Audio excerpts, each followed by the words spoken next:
estoy. No, yo voy a empezar en español, pero necesito hablar en inglés ahorita, por favor.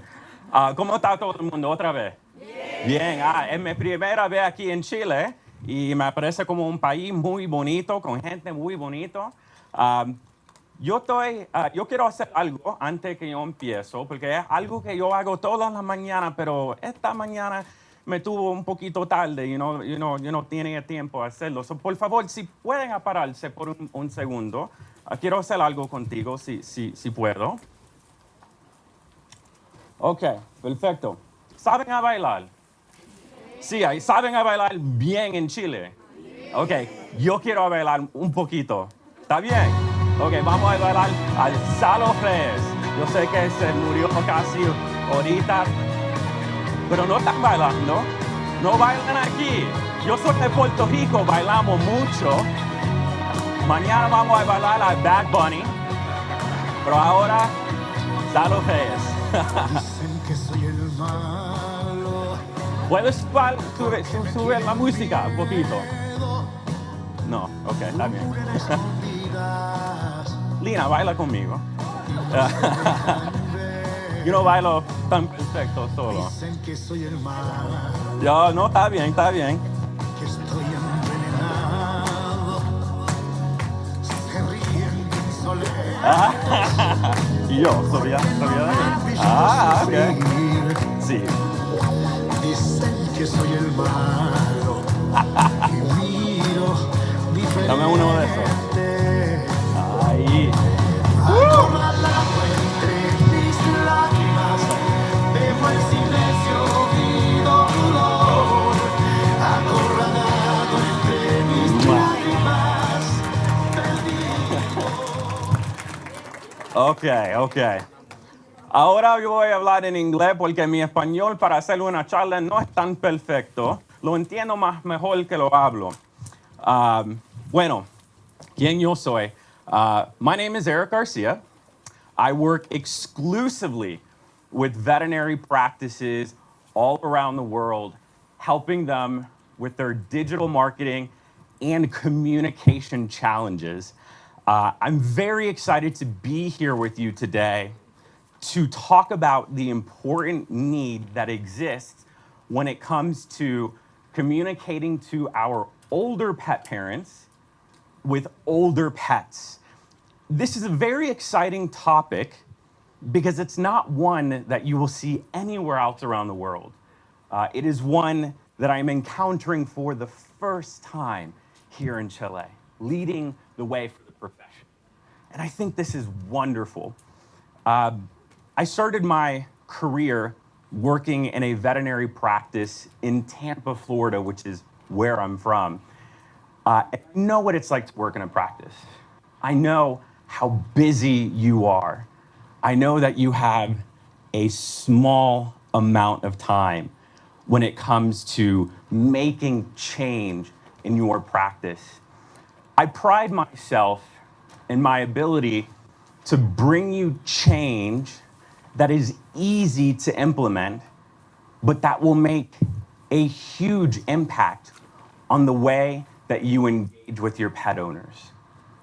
After working in the practice, I had the opportunity to join another veterinary company focused on marketing and communication. And it was in that role that I got to see how hungry the entire profession was to better communicate with pet owners, to not only get them to come into our practice for the first time, but to get them to come back into our practice again and again. After working in that company, I left to start my own company in 2009, where I work exclusively with veterinary practices all around the world to better engage with pet owners. And I'm very excited to be here with you today. You will have resources provided. At the end of the day tomorrow, I will give you a link to my website where you will be able to download all of the presentations that you see today, as well as additional resources and tools. A lot of the information that I covered with you translated into Spanish, ready for you to use in your practice when you get back. But I want you to understand that between now, when we begin, and the end of the day tomorrow, you're going to learn a lot. You're going to learn a lot when it comes to communicating. You're going to learn a lot when it comes to enhancing the medicine that you offer. But if I can give you some advice early on, my advice is that you find one or two things that you think you can improve upon in your practice, and only focus on implementing one or two things at a time. The problem when we leave conferences like this is that we leave so energized with so many ideas, so many notes, that we go back and we become overwhelmed. We feel like it's impossible to try everything that we learned, and we don't end up making change. And so if you try one thing at a time, you will be more successful. It will give you the energy to make more change. And not every idea will work for every practice. I only want you to find the ideas that you feel will work for you. At the end of our time together, I'll have time for questions, and I want to hear from you. What questions do you have? What concerns do you have? We'll spend 10 minutes at the end of every lecture today answering your questions. So please don't be shy, because I know whatever question you're thinking about, there's more people in this room that are thinking the same thing, but they're just too shy to ask.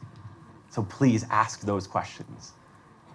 Okay, so I first want to begin with talking about who our clients are today.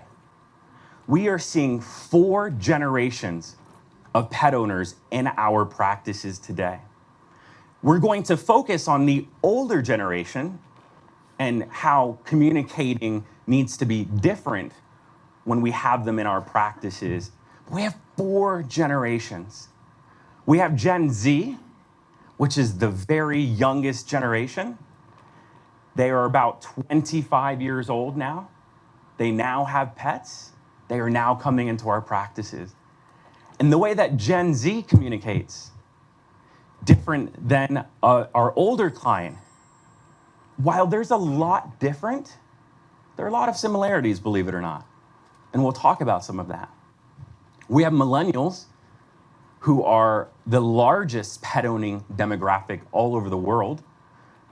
This demographic of pet owner has a lot of pets, because all over the world, they're pushing off having kids of their own. I would argue pets are kids, of course, so what's the problem? But that's okay. And then we have our Gen X, which makes up a large part of our workforce. So a large number of people who work in our practices are Gen Xers. And then we have our baby boomer, who's our oldest client that we're seeing in practice today. And it's important to understand that the way we communicate between generations, we understand the differences that exist, but also share the similarities that exist as well. So I want to share some data for the first half of this lecture. I think sharing data is really important to drive home why it is that we need to make change in our practice. And I want to share data that is mostly specific to here in Chile when it comes to our senior demographic. We know that here in Chile, our senior pet owners, or seniors in general, make up almost 12% of the population. By 2042, it is expected to be over 20% of our population.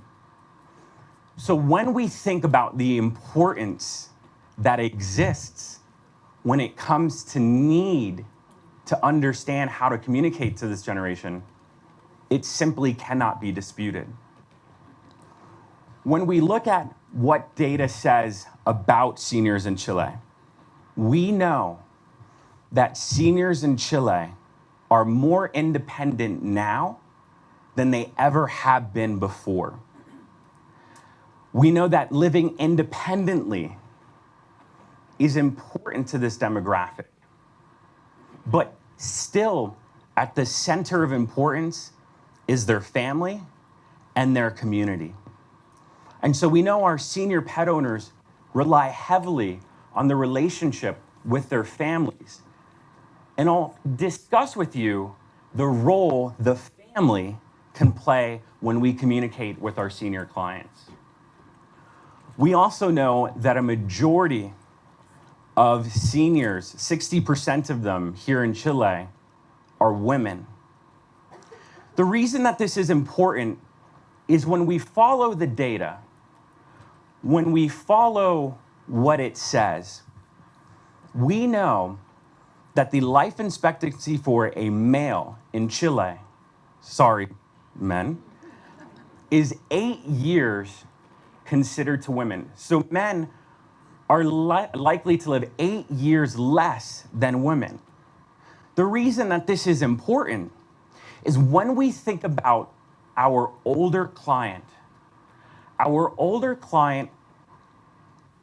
because they did not participate in the labor force, which simply means that when they were younger, for the most part, they didn't work because they relied on the income that came from their spouses, their husbands.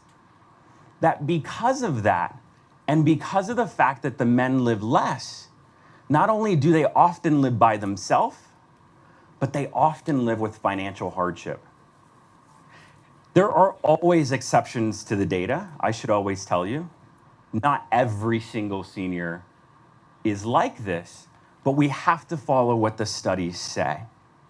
And that will help us better communicate with our pet owner. When we think about our senior pet owners, it is very important to recognize that yes, believe it or not, they like technology. We always think that because we have an older pet owner in front of us, that they don't engage on social media, that they don't use WhatsApp, or that they don't use technology. Here in Chile, access to the internet is available to 85% of the population, rural or not rural. In Chile, you have more people that have access to the internet than the Americas and Europe. But when we look at our older pet owner, in 2013, the percentage of older people that use technology was 3.6%. Now it's 20.1%. We know that of people who are older that have access to technology, they spend their time on email, WhatsApp, and social media. And they spend a lot of time on it, believe it or not. We know that social media is important to older clients because it reduces the feeling of being isolated. Remember, this is a demographic that primarily live alone. And so the way that they connect with other people is through platforms like social media. It's a big part of how they communicate. In fact, there's a big push to get more seniors to utilize social networking sites to be able to increase happiness and mental well-being. When we look at how much this has grown from 2018 to current, this was in 2018, the percentage of seniors in Chile that used WhatsApp was 42%. The percentage of seniors that watch videos on YouTube was 33%. When we look at Facebook, 30%, Twitter, 15%, Instagram, 5%, and Twitter, 3%. Facebook Messenger was 15%. Now watch how large it's grown in terms of utilization. Now we know 65% of seniors here in Chile, this is not global data, this is data here specifically in Chile, according to research, 65% will watch videos on YouTube. 63% love Facebook. My mom is considered a senior, and let me tell you, she loves Facebook. She uses Facebook more than I use Facebook. We know that Instagram utilization is up to 25%, Twitter 16%, and look at this, 99% of seniors, according to 3 different studies, use WhatsApp. So again, when we think of our senior clients, we should not think of them as people who don't like or don't use technology. I would argue we should treat everyone based off of their own preference. What I mean by that is never assume that because you have an older client that they use technology because of studies. Ask that client, do you use WhatsApp? Do you watch videos online? Do you use social media? Meet that client where they are in that moment, because everyone is different, and that's what's great. This was a study conducted in the US. It's been validated in several European countries and Australia. I didn't find anything related to this in Chile, but because we know there's a lot of similarities in global trends, we can assume that it's probably very similar here.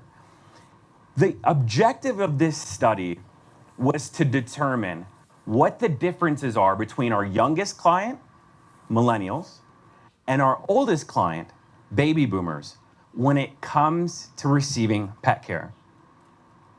What the study was able to prove is that 47% of our young clients think that their veterinarian is accessible compared to 78% of our older clients. What this simply implies is that to our younger clients, because we as a profession don't use websites, don't use social media very well, don't use WhatsApp, we're not considered accessible to them. But to our older clients, 78% feel that by just being available on the phone, that is substantial.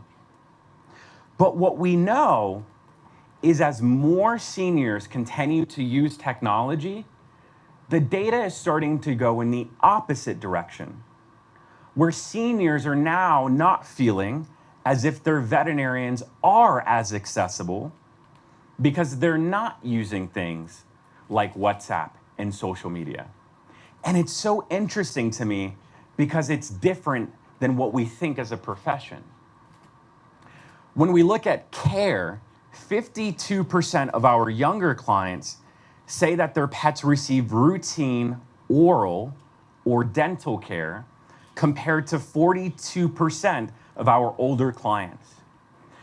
This is interesting because there's this misconception that exists that older people don't care for their pets as much as younger people. And we actually know that's not true. Older people will spend money on their pet as long as they understand the value of the care that you're providing. And we're gonna talk a lot about how we provide value.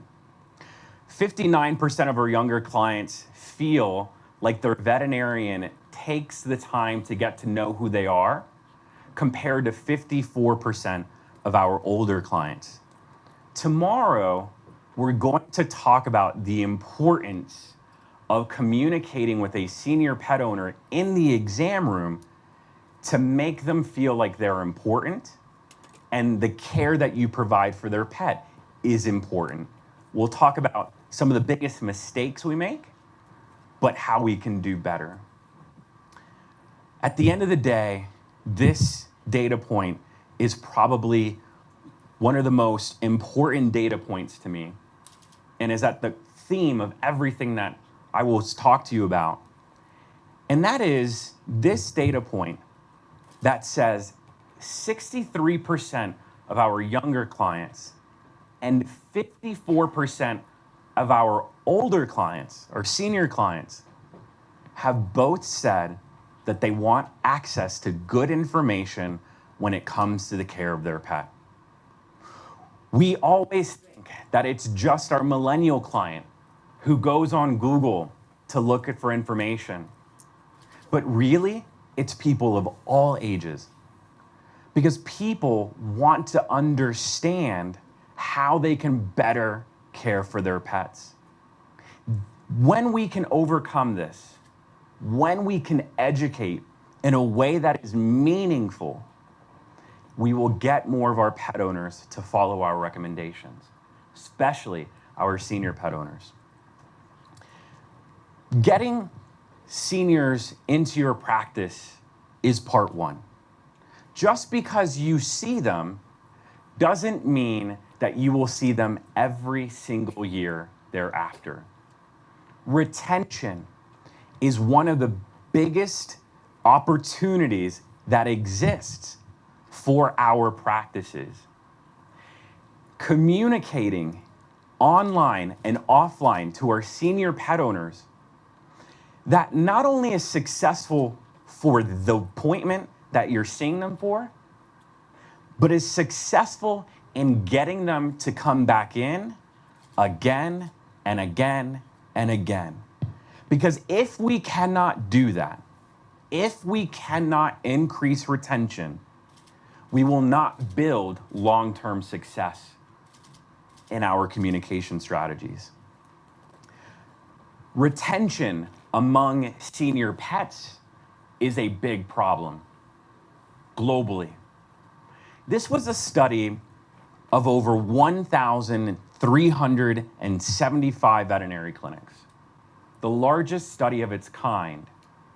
The objective of this study was to determine, before a senior pet is euthanized, are we seeing them for regular wellness visits?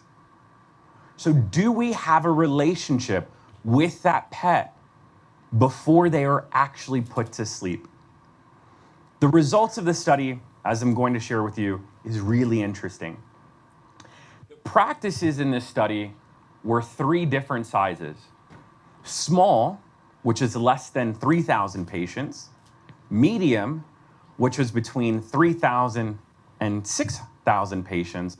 And then large, which means the practice had over 6,000 patients.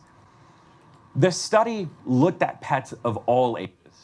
They looked at seniors, they looked at mature adults, they looked at young adults. And the question that was asked here, and this data was not self-reported data. This was data that was extracted automatically from the patient management system. Self-reported data can sometimes be inaccurate because what we think is happening is not often reality. So this is data that was automatically extracted from the management system. And what this data was able to prove is that 18 months before a dog is put to sleep, 39% of those dogs do not visit the veterinarian, do not visit your practice. We'll talk about why in a moment. 12 months before a dog is put to sleep, 44% of dogs are not seen within a year before you actually put them to sleep. We know 6 months before a dog is put to sleep that you're not seeing that dog within a 6-month window 56% of the time. Do you want to know why? Because we're not managing expectations and communications on the importance of bringing that senior pet in on a routine basis. We're not treating a senior pet as if being a senior isn't a disease, when, believe it or not, it can be a disease. This was a study just came out 3 days ago, brand new study. It's of an insurance company in the US, of insurance claims that they process for dogs and cats. They look to see what trends are there based off of the pets that are being treated. When a dog goes from a mature age to a senior age, the percentage of increased chance for disease when it comes to pancreatic disease increases to 301%. So the chances of a senior dog getting some sort of pancreatitis or pancreatic illness is significant when they are in their senior years. When we look at the prevalence of diabetes in senior pets, it grows to 679% of patients that were treated from going to a mature dog to a senior dog. But it doesn't stop here. When we look at the data deeper, the prevalence of diabetes and the prevalence of pancreatitis is significant in small dogs. Guess who owns small dogs? Our senior clients. And if we're not setting the expectation of what will happen when their pets become senior, then we are leaving ourselves in a situation that will be difficult to get that client out of, that are more likely to get pancreatitis and diabetes. You can see here significant volumes of smaller breeds. This will all be in the notes if you want to reference it again in the future. When we look at senior pets and arthritis, I don't think it's a surprise to anyone that the prevalency of arthritis in a senior dog is dramatically increased. We know that when they go from a mature adult to a senior, that the rate of which a pet has reported to have gotten arthritis increases 252%. This is not theory. This is based off thousands and thousands of records that have been looked at. When we look at cardiac disease and the prevalency of cardiac disease in senior dogs, it is substantial. When a dog is in a mature state, so not quite a senior, the prevalency of cardiac disease is only 56%. When they get into their senior years, it grows substantially to 609%. Anyone who actively sees senior dogs are probably not surprised to see this. But it is data that is critical when it comes to educating our senior pet owners about disease. Everything comes to education. I'm going to show you effective ways of educating and ineffective ways of educating. And I'm going to share real examples of real veterinary practices and how they successfully educate. So if we don't see senior and geriatric pets before they're euthanized, this means that pet owners are not bringing their pets into the practice before they're euthanized.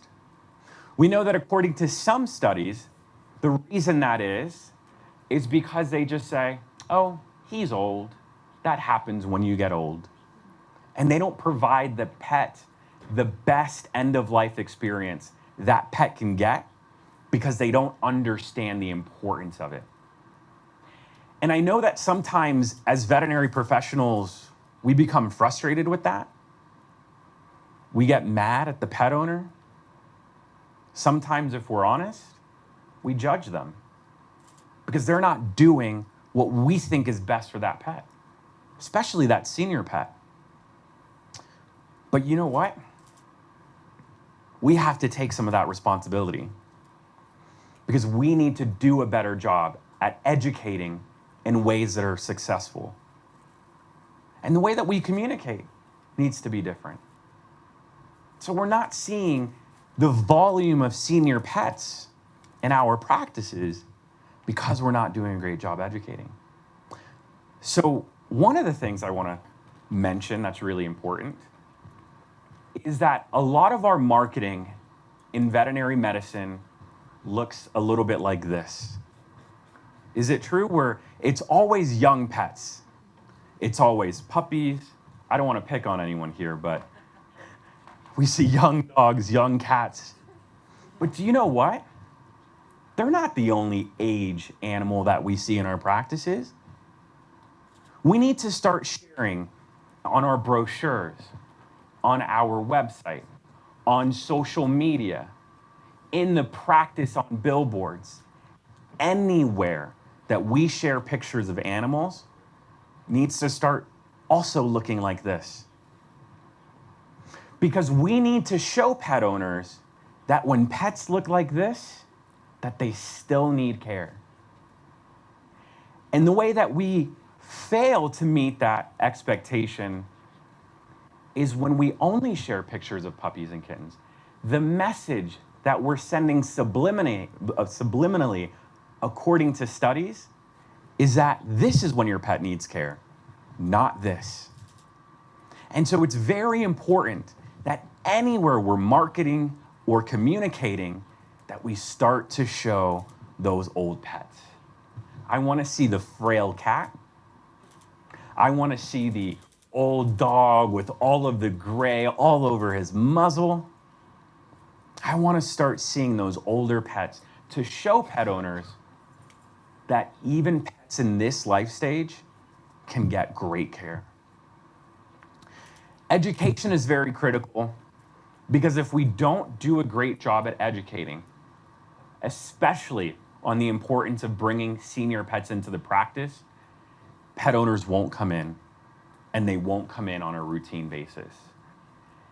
And so when we're educating, it's very important that we use our voice on social media, on our websites, and in the practice to be able to educate pet owners in ways that are meaningful.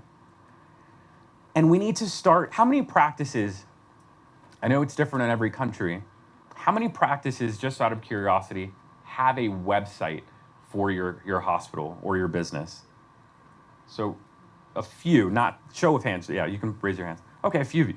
So for those of you that have a website, awesome. For those of you that don't have a website, one of the biggest advantages to having a website is not just to get new clients.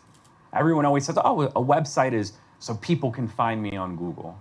That is true, but that is not the number one purpose of your website. The number one purpose of your website should be to share education. Because when a client leaves the exam room and you've just diagnosed their senior pet with arthritis, diabetes, cardiac disease, you're not going to be able to answer every question that they have. And so where do they go for information? They go on Google. And we know that on Google, what they're finding are things that say, just give a lot of coconut oil, everything's gonna be okay, right? That's not okay. We have to direct our clients to where they can find information, to where pet owners can learn more about the diseases that you're diagnosing their pets with. This is another very important thing to understand that has been validated globally. The reason pet owners, according to many studies, don't come into the practice on a routine basis is because of the lack of understanding and the need of routine care and examination. Meaning that pet owners don't come into the practice on a regular basis because they don't understand the importance of yearly care. And that's especially true with our senior pets.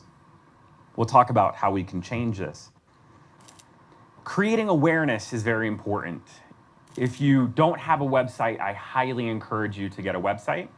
You can build a free website with no experience for free on Google. It's called Google Sites. Very free, very easy to do. The only thing you have to produce is content, which we'll talk about. I want you to share pictures. I want you to share stories of senior pets that you have come into your practices. This is a great example of a friend of mine who's a veterinarian in the UK. They have a lot of education on their website when it comes to caring for senior pets. So when pet owners come into the practice and they talk about senior-related diseases, they tell every pet owner to go to their website to learn more. Do you want to know what's really interesting? Senior content on their website and subsequently many practices ends up being the #1 most visited content on practice websites. More than puppies and kittens, more than regular healthy awareness, because when our pets get older, we have more questions than we do in their youth. And this is why we're hungry for more information. So when you go to their website, and I will link this in the resources if you want to use it as an example for your own website, they will have content related to pets with pain. They have content related to understanding the difference between a senior dog and a geriatric dog, which is at a later life stage in their life. And they have great content to help educate pet owners about a variety of diseases that senior pets are more prone to. If you don't want to write your own website or content, find good websites that you can direct your clients to. There is good Spanish content that is already online that you can use to direct your pet owners to. You can send these links on WhatsApp. You can post them on social media. You can print it out for the client, or you can link it to your own website. So you don't have to create your own content. Use content that is already available that you can link people to, that already exists online. One of my favorite recommendations for practices to create content is to record yourself. I know this sounds horrible. It's funny. You can put me on a stage with hundreds of people, I don't get nervous. But if it's just me and a camera, it's a different story, and it's not pretty, right? So here's what I recommend, and here's why I believe that video works for a lot of practices based off of what we see. What I want you to do, and what I recommend you consider doing, is find an exam room in your hospital. Get your iPhone or your great Samsung Galaxy camera, whichever one it is, and what I want you to do is I want you to have one of your team members film you in the exam room. But what I want you to do that will make it easier is to have another person in the exam room that pretends to be the pet owner, okay? So pretend that you have a pet owner in the exam room and that you just found out that their dog is a diabetic or that their senior dog now has cardiac issues. Then what I want you to do is I want you to talk to that person just like they're a pet owner while your other colleague is filming you on the side. I find that practices feel more comfortable and more natural when they're talking to someone else than talking directly to the camera. Because when you talk to a camera, I promise it is 10 times more difficult. But when you're talking to someone else, you will feel more comfortable. When you record yourself, here's the really great benefit of recording. One, now you have a video, and you put that video on YouTube and send it to people on WhatsApp. You can share it on Instagram. You can share it on Facebook. You can even share it in the exam room if you would like while a client is waiting. Number two, there's this website called rev.com. It's right up here. It's available all over the world. What this website will do is when you share the video with the website, they will automatically produce a written transcript of that video in Spanish, and they remove the imperfections automatically. For example, if in the video you say or a lot, which I can do sometimes, it's not on the transcript at all. They automatically add proper punctuation. They will add commas, periods. So what you get back from this website is now an article based off of the video that you recorded that can now be shared with your clients.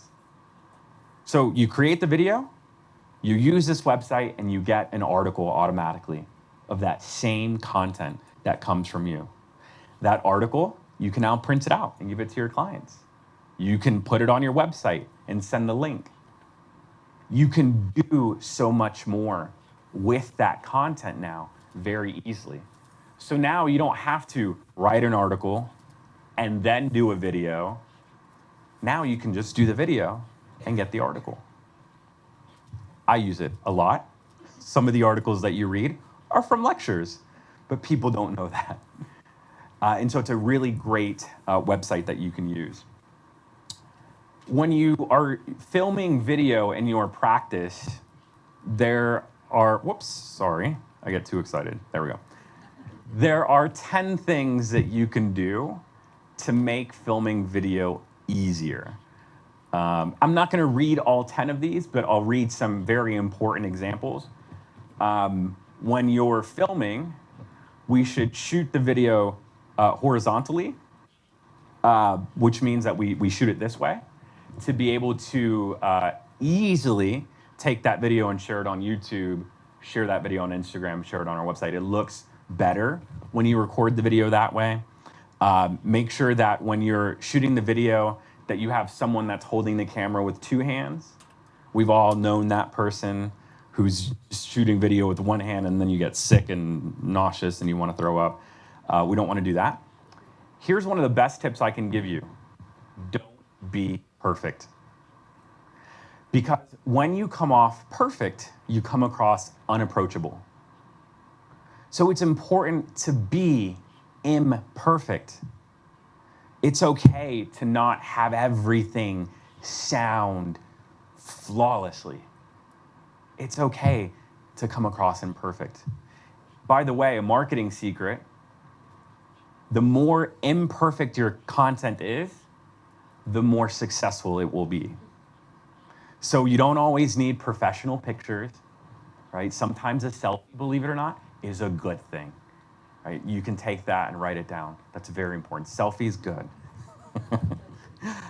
So there will be 10 tips that you will have in your notes that you can very easily access that will, again, be in Spanish on how to create good video.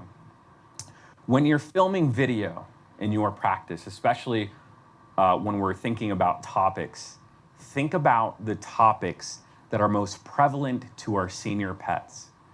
We talked about some of these already: pancreatic disease, cardiac disease, arthritis. We know that these are some of the most common diseases in senior pets.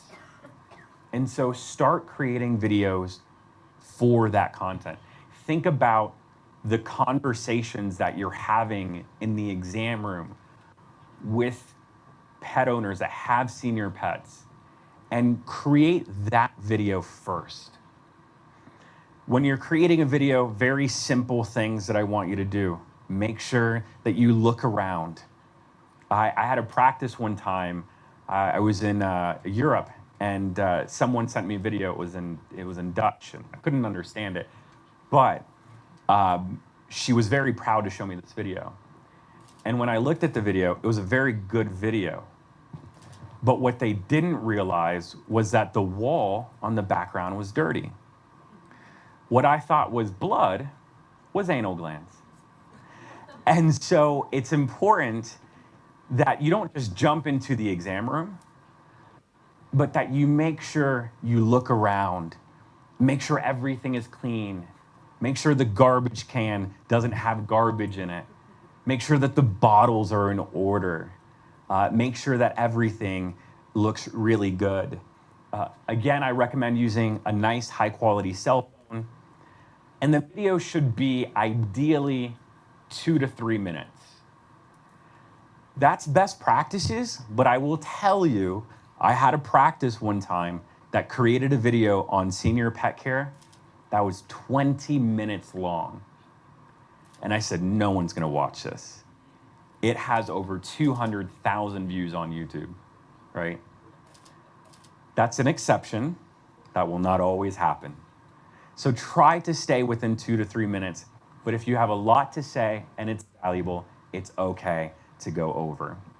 You can share this content on YouTube. You can send people to that content. You can share it on Facebook. This is an example of a practice who shares a lot of content related to senior pets.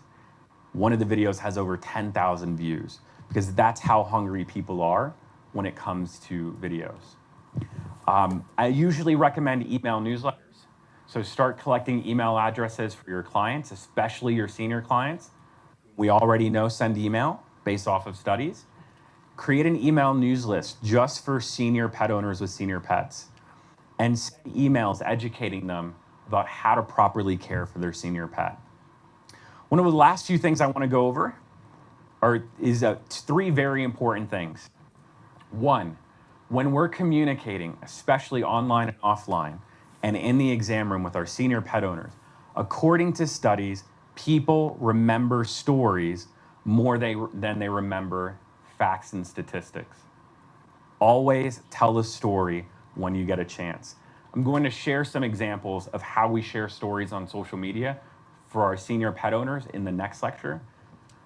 But when you say something, always try to include a story. What I don't want you to do is say, did you know 1 in 3 senior dogs have arthritis? Because your pet owners aren't going to do anything with that. They're not going to say, oh, I need to go see my veterinarian. But when you tell a real story of a painful arthritic dog that you were able to care for, that's what motivates people to act. When you share that, not just in the exam room, but when you share that on social media. According to studies, people remember information when it's in a short story 22 times more than straight facts alone. So stories are very critical at how we engage. If you were going to go to Disney, which is, I live an hour from Disney, if you bought a book online, you're less likely to remember the information in that book than if you were to call me and say, hey, Eric, I'm going to Disney with my family, what should I do? And if I said, well, let me tell you, here's what you shouldn't do, here's what you should do. Never go to Disney in July in Florida. It's like 40 degrees Celsius. No one wants to do that, right? You will remember those stories. And so stories are a very important part of how we communicate.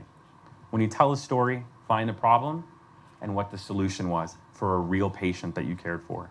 If you had a senior dog with severe dental disease, think about a real dog that had severe dental disease and how you were able to help heal that dog. Our senior pet parents appreciate stories significantly more than any other demographic, because who loves to tell you a good story? Our grandparents. I don't know about your grandparents, but my grandparents love to tell me stories.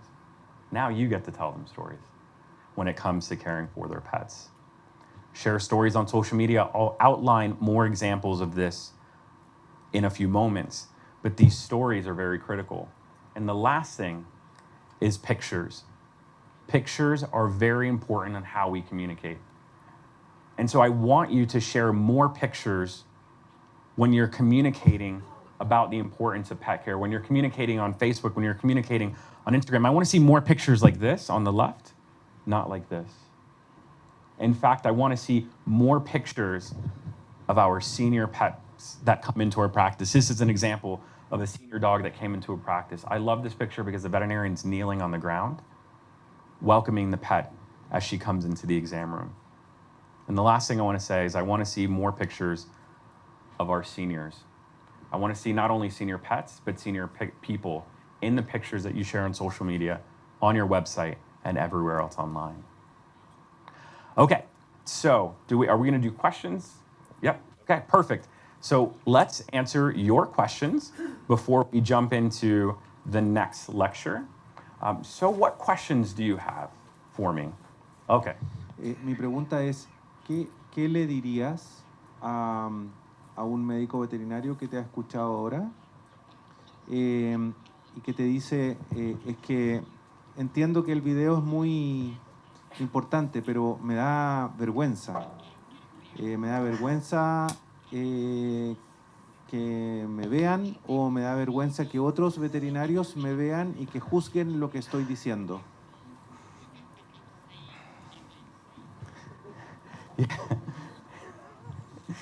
That's, believe it or not, a very common question. A lot of veterinarians are embarrassed of getting on video. The only best advice I can give you is that you're doing this to benefit the pets that when you were in vet school had an oath to provide the best care for. And this is your obligation to share good quality education to your pet owners who, without this information, are left to believe the things that other people who pretend to be veterinarians, who pretend to be pet experts, they will believe that misinformation than someone like you who went to school for years to become a doctor. And so my advice is to try to always remember that yes, there's always opportunity for embarrassment. It's something, even myself, I never go back and watch myself. It's very horrible. I never go back and listen to myself. And honestly, I never go back to see what people say. I just do it because I know that I'm helping people and the education that I provide. And so that's the best advice I can give you. Believe it or not, I'm an introvert. I don't do well with a lot of people. But I do this because I know that there are people who benefit at the end of the day. So that's the best advice I can give you. And hopefully what will happen is that if you do it, you will inspire other veterinarians to do the same thing, and that you will see the benefit when you have a more educated pet owner. That's a very good question, and I challenge you to send me a video of yourself now. Gracias. Hola Eric, mucho gusto. Yo soy Gonzalo Chávez. Trabajo en etología clínica hace alrededor de 20 años junto con María José. Pasó el tiempo, me di cuenta que efectivamente teníamos una dificultad evidente en términos de comunicación. Y entré a estudiar una segunda carrera, psicología, que está absolutamente relacionada con mi área profesional. Y a propósito de esto, ¿por qué lo comento? Porque existe en medicina, en el área de la salud, un área sumamente importante que es la narrativa médica, que va más allá que la comunicación propiamente tal. Se llama así esta área, narrativa médica. Y que por alguna razón que no entiendo, no está considerado efectivamente en las mallas curriculares de las universidades. Y por lo tanto, con María José, con Lina como docente, y yo que trabajo en la universidad hace muchos años también, nos vamos a preocupar de incorporarlo. Ahora, todo esto porque tenemos que ser tan cautelosos con respecto al uso del vocabulario cuando, por ejemplo, te escuchaba y cometemos un error muy habitual, como decir, vamos a poner a dormir a un animal, cuando en realidad lo que vamos a hacer es quitarle la vida, eutanasiar, ¿cierto? O cuando trabajamos en entrenamiento con perros y decimos, vamos a hacer que el perro se haga el muerto, ¿cierto? Y cuando estamos en un colegio, los niños lloran, ¿sí? Porque en realidad el perro no va a morir, ¿cierto? Vamos a hacer que se acueste. O cuando estamos haciendo una eutanasia y participa la familia y decimos que el perro va a dormir, y después el niño en la noche no quiere dormir, porque él después quiere despertar, ¿cierto?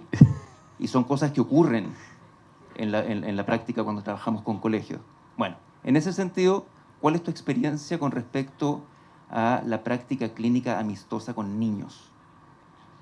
Existe la Child Friendly Practice. En Estados Unidos existen algunas experiencias en universidades donde tenemos que aprender a comunicarnos no solamente con adultos mayores, sino que con el otro extremo, con niños también.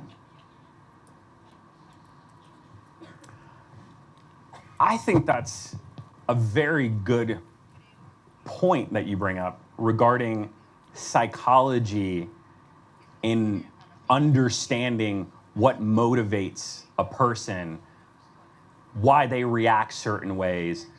So first off, I think it's amazing that you have a degree in psychology, and I challenge more people to maybe not get a degree in psychology, but to take some psychology courses, because as you already know, it helps dramatically when communicating with pet owners. In fact, I'll talk a little bit about psychology when it comes to understanding cat owners very soon.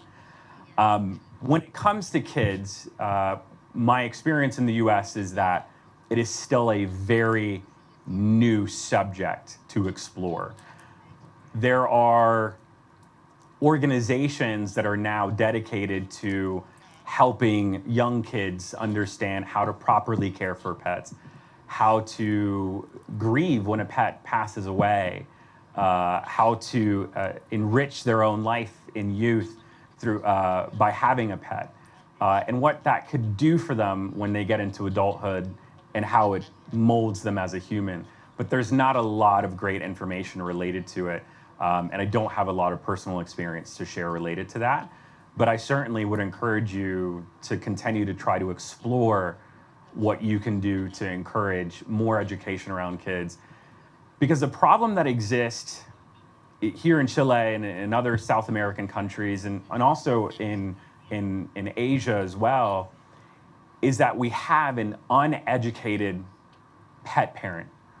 And when we have an uneducated pet parent and they can't afford care because they didn't realize the care that their pets need, then the veterinarian is at fault for not providing that pet with care. And that's a very big problem. And I think one of the ways that we fix it is not only education in adulthood, but to your point, education in youth about what it takes to care for pets, starting from the young age. If we can do that, then I think we will have a more educated and more patient and understanding pet parent. So I would challenge you to explore opportunities. I don't have enough information to share with you, but very, very good points, and I appreciate you sharing that. Hola, buenos días, excelente charla, muy interesante. Venimos de Temuco a verlo. Sí. Thank you, gracias. Mire, mi consulta es más bien desde el punto de vista técnico, y se refiere al estudio que salió hace 3 días atrás, que habla en relación a la nueva visión de un paciente geronte con un paciente enfermo por ser geronte. No entendí muy bien el concepto, a ver si me lo puede aclarar, por favor. Gracias. Yes, good question. So the study that I reviewed very early on that was just released 3 days ago was conducted by a pet insurance company in the US, where they analyzed the care that was provided to thousands and thousands of animals. And what they were able to determine by looking at the medical records of thousands of animals is that when a dog is in a mature adult stage, that they're less likely to get disease related to pancreatitis, cardiac diseases, arthritic diseases,